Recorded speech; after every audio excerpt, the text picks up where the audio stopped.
So এটা হচ্ছে Vespa এপ্রিলিয়ার annual maintenance contract. আছে পুরোনো টায়ার আর এটা হচ্ছে নতুন টায়ার। এখানে লিক সারানো হয়েছিল, পেরেক সমেত লিকটা সারিয়ে দিয়েছিলেন। সাইলেন্সারের দুটো নাট, এই নাটটা আর এই নাটটা, টোটাল 4টে নাট খুলে পুরো সাইলেন্সারটা বাইরে বেরিয়ে গেল। এবার খোলা হবে চাকাটা। তো হয়ে গেল 7 service done. Hello everyone, welcome to the channel, welcome to new video. আশা করি সবাই ভালো আছেন। সো এই ভিডিওতে আজকে যাবো হচ্ছে ভেসপার সার্ভিস করাতে, এবং ভেসপার কিছু কিছু প্রবলেমও আসছে সেগুলো শেয়ার করব এবং সেগুলো রেকটিফাই করব। রিসেন্ট দুটো রাইড আছে, তো তার আগে আমি একদম কমপ্লিটলি অ্যাসিওর হয়ে যেতে চাই যে গাড়িটা একদম ঠিকঠাক আছে না আছে। তো চলো দেখে নাও কী কী প্রবলেম হচ্ছে না হচ্ছে। ভেসপাতে নতুন টায়ারও ইনস্টল করব, তো চলো দেখে নাও। মেন যে প্রবলেমটা হচ্ছে সেটা হচ্ছে ইগনিশনের চাবিটা নিয়ে। এটা হালকা নড়ে গেলে এরকম ইগনিশনটা অফ হয়ে যাচ্ছে। তো এটা শোরুমে কথা বললাম, ওরা বললো কি এটা লক আছে, ওটা পাল্টাতে হবে। বাকি আর কোনো সমস্যা নেই। এই আয়নাগুলো হালকা লুজ হয়ে গেছে, এটা ঠিক করে নেবো। আর গাড়ির টোটাল চলেছে দেখো 13,799। 14,000-এ সার্ভিস করার কথা ছিল, যেহেতু বড় রাইড আছে আমি তার আগেই সার্ভিসটা করে নিচ্ছি। তো চলো এরপর দেখা হবে ডাইরেক্ট গোপ্রো মোডে। সো বেসিক্যালি এই প্রবলেমটা খুবই ইরিটেটিং। যখন তখন গাড়ি অফ হয়ে যাচ্ছে, মানে একটু জার্কিংয়ের মধ্যে পড়লে বা বড় হাম্প পেরোতে গেলে গাড়িটা একটু ভাইব্রেট করলেই খালি অফ হয়ে যাচ্ছে গাড়ির ইগনিশন। তো এটা বাইরে নিয়ে যাওয়া এই অবস্থায় খুব ডিফিকাল্ট। আর টায়ারের বিটগুলো একদম শেষ হয়ে গেছে, তো টায়ারটা চেঞ্জ করে নেওয়াই বেটার। এমআরএফের টায়ার মাত্র 14,000-এ চেঞ্জ করতে হচ্ছে, এটাও একটু মানে অবাক ব্যাপার। আমার এর আগে অ্যাক্টিভাতে এমআরএফের টায়ার ছিল, সেটা প্রায় 18,000-19,000 চলেছিল। তো চলো দেখা যাক আজকে কত খরচা হয় না হয়। আর ইঞ্জিন অয়েল চেঞ্জ করতে হবে কিনা আমি জানি না, যদি চেঞ্জ করতে হয় তো করে নেবো, আদারওয়াইজ না করতে হলে পরে রাইড থেকে এসে করব, তাতেও কোনো চিন্তা নেই। টাইম হচ্ছে এখন 11:51, 12টা বাজে 10। তো যাই দেখা যাক। সার্ভিস বুক তো করিনি, হোপফুলি পেয়ে যাব। এটা প্রবলি 6 সার্ভিস হতে চলেছে, 6th না 7th, আই ডোন্ট নো, ঠিক খেয়াল নেই আমার এক্স্যাক্টলি। লাস্ট সার্ভিস করেছিলাম তাজপুর যাওয়ার আগে, তাজপুর থেকে এসে তারপর আর সার্ভিস করানো হয়নি। আরে বাপরে, অফিসিয়াল কিডন্যাপিং কার। আপাতত আছি কার্জন গেটে, আইকনিক কার্জন গেট বর্ধমানের। চলো যাওয়া যাক, সিগন্যাল দিয়ে দিয়েছে। তো চ্যানেল যারা নতুন তাদের কাছে একটা রিকোয়েস্ট, প্লিজ ডু সাবস্ক্রাইব। এটা তোমাদের কাছে ফ্রি, বাট আমাকে অনেক বেশি মোটিভেশন দেয়। রিসেন্টলি গাড়িটার 1 ইয়ারও কমপ্লিট হয়ে গেল। তো 1 বছরে অলমোস্ট 14,000 কিলোমিটার চলেছে গাড়িটা। একটা ওনারশিপ রিভিউ বানাবো ভাবছি, যে 1 বছরে 14,000 কিলোমিটার ওনারশিপ রিভিউ। নিজের কষ্টের উপার্জনের টাকা খরচ করে কেনার আগে একদম ইন ডিটেল গাড়িটার ব্যাপারে জানতে পেরে যাবে যে সেটা আদেও তোমার জন্য সুইটেবল হবে কি না, বা কী কী নেগেটিভস আছে, কী কী পজিটিভস আছে, সমস্ত কিছু ইন ডিটেল আমি শেয়ার করবো এই ওনারশিপ রিভিউটাতে। তোমরা যদি দেখতে ইন্টারেস্টেড থাকো, do let me no in the comments. এই দেখো দিনের বেলা হ্যাজার্ড জ্বালিয়ে চালাচ্ছে, সত্যি গাধা কি আর গাছে ফলে। তো চলো চলে এসেছি ভেসপা এপ্রিলিয়া সার্ভিস সেন্টারের কাছে। এখানেও কিছু একটা শোরুম বানাচ্ছে, কিসে যাই না, গাড়ি ফাড়ি হবে হয়তো। চলে এলাম। বাবারে রাস্তাটার কি অবস্থা। এই তো আমার মতোই আরও একটা মডেল এখানে দাঁড় করানো আছে, নীল সাদা ভেসপা। এই যে সার্ভিস ম্যানেজার কৃষ্ণদা। এখন আছি হচ্ছে কাস্টমার লাউঞ্জে। তো আপাতত অন্য কোনো কাস্টমার নেই, কাস্টমার লাউঞ্জে আমি পুরো একা। আর এবারে এসে আমি একটা এএমসি করিয়ে নিলাম। এটা বললো যে এএমসিটা করিয়ে নিতে, আগেরবারও বলেছিল, বাট এবারে দেখলাম যে বেনিফিটটা ঠিকঠাক, তো এএমসিটা করিয়ে নিয়েছি। এএমসিটাতে কী কী সুযোগ সুবিধা পাবে না পাবে সেটা শেয়ার করছি। সো এটা হচ্ছে ভেসপা এপ্রিলিয়ার অ্যানুয়াল মেনটেন্যান্স কন্ট্রাক্ট বা এএমসি সিলভার, দেখতেই পাচ্ছ। সো এটা করালে 1 বছরের মধ্যে টোটাল 4টে সার্ভিস ফ্রি পাবে। আজকে হচ্ছে 28/8/2024। তো 14,000 কিলোমিটারে আমার এখানে এএমসির ফার্স্ট সার্ভিসটা হচ্ছে, আর টোটাল মনে হয় 6 নম্বর বা 7 নম্বর সার্ভিস, আমার ঠিক মনে নেই। তো এছাড়াও আরও 3টে সার্ভিস পাবো আমি, আর একটা ফ্রি ফোম ওয়াশ পাবো। এগুলোই হচ্ছে মোটামুটি বেনিফিট। তো অ্যাকচুয়াল বেনিফিট আমার যেটা মনে হলো সেটা হচ্ছে 450 টাকা করে টোটাল 4টে সার্ভিসে আমার লেবার চার্জ দিতে হতো মোটামুটি 1800 টাকা। তার জায়গায় আমাকে এএমসিতে খরচা হলো 1350 টাকা, যেটা ওয়ান টাইম পেমেন্ট করে দিতে হবে।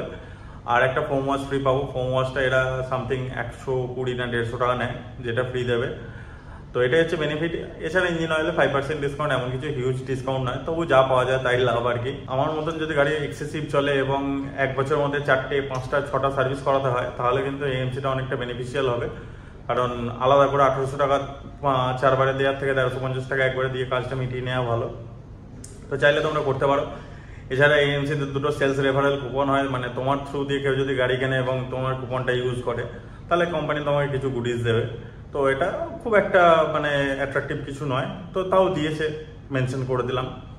তো চলো গাড়িটা এখন গেছে ওয়াশে, জব কার্ড বানানো হয়ে গেছে, সার্ভিসটা হোক, টায়ারটাও চেঞ্জ করব, তো গাড়ির চাকাটা খোলা হোক, তারপর দেখা হচ্ছে। তো এই চাকাটা খোলার জন্য কি অবস্থা, মানে সাইলেন্সারের দুটো নাট, এই নাটটা আর এই নাটটা, টোটাল 4টে নাট খুলে পুরো সাইলেন্সারটা বাইরে বেরিয়ে গেল। এবার খোলা হবে চাকাটা, রিমের প্রথমে কভারটা খুলে নিয়ে তারপর এখান থেকে চাকাটা বেরোবে। সো এইটা হচ্ছে ভেসপার টায়ারটা, এরকম কন্ডিশন, অ্যাকচুয়ালি গোটা রিয়ার হুইলটাই এটা। তো টায়ারের কন্ডিশন দেখতে পাচ্ছ, এই মাঝের বিটগুলো পুরোই শেষ হয়ে গেছে, মানে এই সাইডের বিটগুলো দেখো যে কতটা করে গ্রুভ রয়েছে, আর অনেকগুলো পাংচার হয়েছিল, এবং টায়ারের মাঝে মাঝে অনেকগুলো ছোটো ছোটো ক্র্যাক এসে গেছে, জানি না ক্যামেরাতে আসছে কি না, বাট এ দেখো এইরকম অনেকগুলো ক্র্যাক রয়েছে টায়ারে। তো বেটার টায়ারটা চেঞ্জ করে নেওয়াই ভালো। তো চলো দেখি টায়ারে কীরকম দাম বলে। খুবই অড প্রোফাইলের টায়ার এটা, টায়ার পাওয়াটাও মুশকিল। তো চলো দেখা যাক। রিমটা দেখতে খুব সুন্দর। এলাম এখানে, আমাদের এখানে এই শ্রী শ্যাম টায়ার্সে, এখানে অনেক কোম্পানির টায়ার পাওয়া যায়। আপাতত এটা নিয়ে ভেতরে যাই, দেখাই। দাদা এই সাইজের টায়ার হবে? 120/70-10 54L। চলো দেখা যাক কিসের আছে। সো এমআরএফ এর এই টায়ারটাই ফাইনাল হলো। এমআরএফ ছাড়া আর সেরকম অপশনও নেই, র্যালকো বা এখানে পেলাম না। তো আপাতত এর বিটগুলো একটু ওর থেকে আলাদা, এটার থেকে একটু ডিফারেন্ট। এটা এরকম বিট ছিল, এটা আর একটু বেশি রোড ফোকাসড। তো চলো লাগিয়ে নেওয়া যাক। গাড়িতে থাকার সময় টায়ারটা কত ছোট মনে হয়, আর হাতে নিয়ে কত বড় ফিল হচ্ছে রে বাপরে।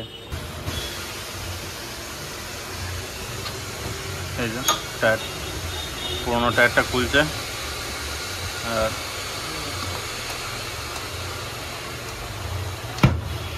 ছাড়িয়ে দিল। নতুন টায়ার চেঞ্জ করা হয়ে গেছে, এটা হচ্ছে পুরোনো টায়ার, আর এটা হচ্ছে নতুন টায়ার, একদম ব্র্যান্ড নিউ এমআরএফ এর নাইলো গ্রিপ জ্যাপার। তো টায়ারটা, এটা পুরোনো টায়ারের অবস্থা দেখো, এখানে লিক সারানো হয়েছিল, পেরেক সমেত লিকটা সারিয়ে দিয়েছিল, দেখো ভেতরে পেরেকটা রয়েই গেছে, তো যার জন্য বারবার হাওয়া বেরিয়ে যাচ্ছিলো। এইখানে আবার একটা লিক রয়েছে। চলো শ্রী শ্যাম থেকে টায়ার লাগানো হয়ে গেল। টায়ারের বিল হচ্ছে এটা, বিল লাগলো ফিটিং নিয়ে টোটাল 1880 টাকা। তো চলো এবার যাই, চাকাটা লাগাই, সার্ভিসটা কমপ্লিট করে দেখি সার্ভিস আবার কত বিল হয়। তো হয়ে গেল 7 সার্ভিস ডান, 3rd পেড সার্ভিস। তো চলো গাড়িটার কন্ডিশন একটু দেখে নাও, কী চেঞ্জ হলো না হলো, কত খরচা হলো না হলো, সমস্ত কিছু শেয়ার করবো। তার আগে গাড়িটা একবার দেখে নাও। ধুয়ে মুছে একদম রেডি, পুরো fresh, ready for next ride. এবং নেক্সট কয়েকটা বেশ ভালো রাইড আসতে চলেছে। আর এইটা হলো আমার নতুন রিয়ার টায়ার, জাস্ট লাগিয়ে বার করলাম শোরুম থেকে। বিটগুলো দেখতে পাচ্ছ কত ডিপ গ্রুভ রয়েছে এখানে। তো হোপফুলি টায়ারটা ভালো পারফর্ম করবে, এমআরএফ এর টায়ার, এবং 13,000 থেকে বেশি চলবে, আগেরটা 14,000-এ কমপ্লিট হয়ে গেছিলো। তো চলো এবার বিলগুলো দেখে নাও। এটা হচ্ছে আমার 7 সার্ভিসের বিল, টোটাল খরচ হয়েছে 1457 টাকা। তার মধ্যে 1300 টাকা হচ্ছে এএমসি বুকটার খরচ, আর একটা কি সুইচ চেঞ্জ হয়েছে যেটা 90 টাকা, আর সকেট হেড স্ক্রু লেগেছে একটা 37 টাকার, আর একটা ব্যাটারি স্প্রে হয়েছে 30 টাকা। এইটাই হচ্ছে চেঞ্জ হয়েছে, যেটা 90 টাকা দাম। যেটা প্রবলেমটা বলছিলাম যে চাবি মাঝে মাঝে লুজ হয়ে যাচ্ছে, ইগনিশন বন্ধ হয়ে যাচ্ছে, তো এটার জন্যই হচ্ছিলো, এটা চেঞ্জ হয়ে গেল। আর এটা হচ্ছে আমার টায়ারের বিলটা 1880 টাকা। তো চলো সার্ভিস ডান। এবারে আমার টোটাল খরচা হলো টায়ার চেঞ্জ সমেত নিয়ে অলমোস্ট 3300 টাকা মতন, 3300। এবার একটু চালিয়ে দেখি, চলো দেখা হবে গোপ্রো মোডে। সো চলো বেরোচ্ছি সার্ভিস করি। এখন টাইম হচ্ছে 4:20, অলমোস্ট আমার 4 ঘন্টা এখানে চলে গেল। ইটস ওকে, কিছু করার নেই, কাজও ছিল অনেকগুলো, সেগুলো সব হয়ে গেল। অ্যাজ ইউজুয়াল বেশ ভালো ফ্রি ফিল হচ্ছে, ব্রেকটা একটু লুজ লাগছে, তো এটা জাস্ট ক্লিন হয়েছে বলে এখনও একটু লুজ ভাবটা আছে, একটু পরে কেটে যাবে, ওটা নর্মাল জিনিস। সো ভিডিওটাও যদি ভালো লাগে তাহলে লাইক করতে পারো, চ্যানেলটা সাবস্ক্রাইব করতে পারো, আর এরকমই আরও tours and travels related blog যদি ভালো লাগে তাহলে চ্যানেলটা সঙ্গে থাকো। Thank you, thanks for watching, by.